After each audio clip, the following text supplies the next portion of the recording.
Welcome back to another episode of History in 10. I'm your host, and this episode I'm going to try to cram as much information about the Second World War into 10 minutes as I possibly can. Be ready to get hit with some information. Alright, let's get right into this. So basically, after the end of World War I and the signing of the Treaty of Versailles, as well as the global depression that followed, Hitler was able to rise to power. And Hitler was very upset with the circumstances in Germany, so he started invading other places. The rest of Europe is not okay with this, but they feared another war. So through the practice of appeasement, they gave Hitler land in exchange for his promise not to invade anywhere else. Around the same time, Hitler signed a treaty with the USSR, which formed an alliance between the two. At this point, the rest of Europe is very scared of Hitler because he's very powerful, and they start defending against him, which causes World War II. Yo, what the heck? My dudes, I'm trying to film here. Get out of here. I'll take it from here. Hitler began his rise to conquer Europe with the invasion of Poland on September 1st, 1939. Followed by that, he invaded Denmark, Norway, Belgium, Luxembourg, Netherlands, and France in April and May of 1940. He successfully conquered these regions with the military tactic known as blitzkrieg. Blitzkrieg, which is lightning war, is based on speed and surprise to overwhelm the enemy. It was to create disorganization among the enemies through the use of mechanized weapons and technology. Tanks were sent out first to attack, followed by planes and infantry, while using FM radios to communicate with each other. Blitzkrieg allowed Hitler to conquer most of Western Europe in just a span of 2 months. In June, France surrendered to Germany. Hitler and the Germans now controlled the majority of Western Europe and had its eyes set on Great Britain. Following the fall of France, Hitler would launch an attack on Britain using the German air forces against the British air forces. It was Germany's Luftwaffe versus Britain's Royal Air Force. The Germans would begin bombing major British cities, including London. However, Britain was superior in the air and successfully defended themselves against Germany. As a result, Hitler abandoned his plans to conquer Britain and prepared for Operation Barbarossa.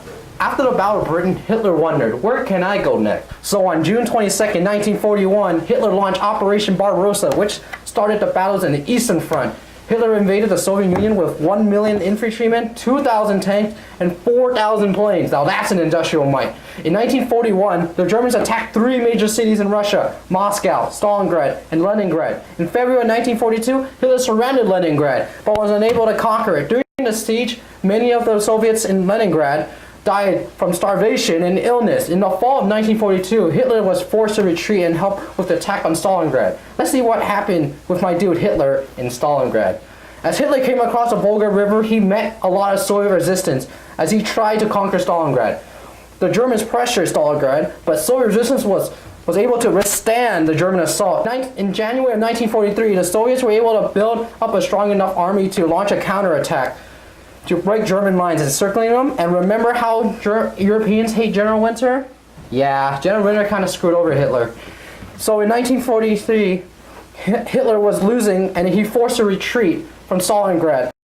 The invasion of Normandy, also known as D-Day, was launched on June 6, 1944. American, Canadian, and British soldiers landed on the beaches of Normandy. The Allies tricked the Germans into believing that they would invade Pas de Calais with the use of fake soldiers, tanks, and weapons. Ultimately, the Allies were victorious.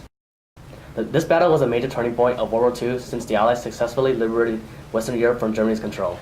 On the Eastern Front, the Germans were launching small attacks that destroyed their army in the process. They were only able to try to stall the Soviets for 20 months, until the Soviets were just outside Berlin. The three-war front, the Nazi had to fight overwhelmed Hitler as he forced to split his troops to fight on the 3 fronts of the war. On December 16, 1944, Hitler and the Nazis launched the last major attack of World War II in the Battle of Bulge. Although seeing some signs of success, the Germans were overwhelmed by the US and the Allies. The Allies were victorious and ultimately sealed Hitler and the Nazis' fate. This was one of the deadliest battles that the US fought. This was a near end for Germany. The Soviets are advancing at a rapid pace as the Germans were fighting just outside Berlin in the spring of 1945. Hitler has already committed suicide as he refused to see the Soviet flag hang on Berlin. Germany surrendered to the Allies on May 8, 1945, bringing the end of World War II. Who's that? Who's that? お前たちは日本人を忘れている。だから死ね。Oh shoot. Oh no! 今それは俺の番です。Sorry about that, guys. So, the first instance of World War II occurred when Japan invaded China. The tensions were very high between the Japanese and the Chinese, especially after the First Sino-Japanese War and the Mukden incident. In 1937, Japan invaded China through the Marco Polo Bridge and stationed their soldiers in big cities such as Shanghai and Nanjing. The Allied nations were against Japanese expansion, so they decided to impose oil embargoes in the Pacific Ocean. Unable to maintain control over China without the oil, the Japanese decided to attack American naval base Pearl Harbor in 1941. After the attack on Pearl Harbor, the Japanese continued to dominate the battle in the Pacific until the Battle of Midway. In the Battle of Midway, the Americans cracked the Japanese naval code, which allowed them to launch a surprise attack on several aircraft carriers, ending the Japanese threat in the Pacific. The U.S. continued to push towards Japan and broke the defenses. Eventually, they dropped their newest weapon, the atomic bomb, on Hiroshima, and another one on Nagasaki. Wow. Good one, America. Welcome. So the atomic bomb and outside pressure forced Emperor Hirohito to surrender, ending the war in the Pacific. Get out of here, Jap. Wait, Anyway, since they seem to have talked about the battles, I'll talk about the major weapons. As he just mentioned, the United States developed the atomic bomb, which is the most powerful weapon known to mankind. Go America! There was also an increased use of fighter planes and tanks. And the Germans used fighter planes in their blitzkrieg strategies, and the Japanese used them in similar strategies, which was called kamikaze.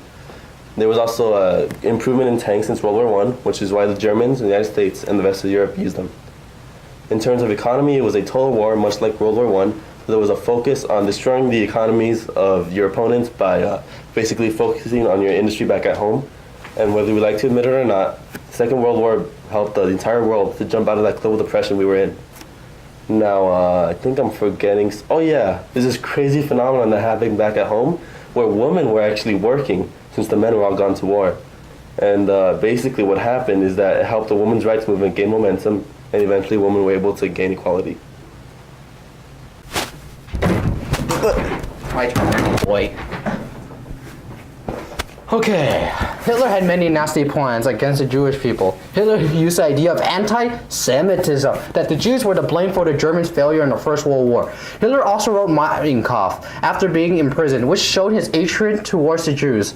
Hitler started in 1933 by stripping the rights of many Jews, as the Jews were more and more segregated. Ghettos were created to keep Jews in certain areas that the Germans can easily tamper with.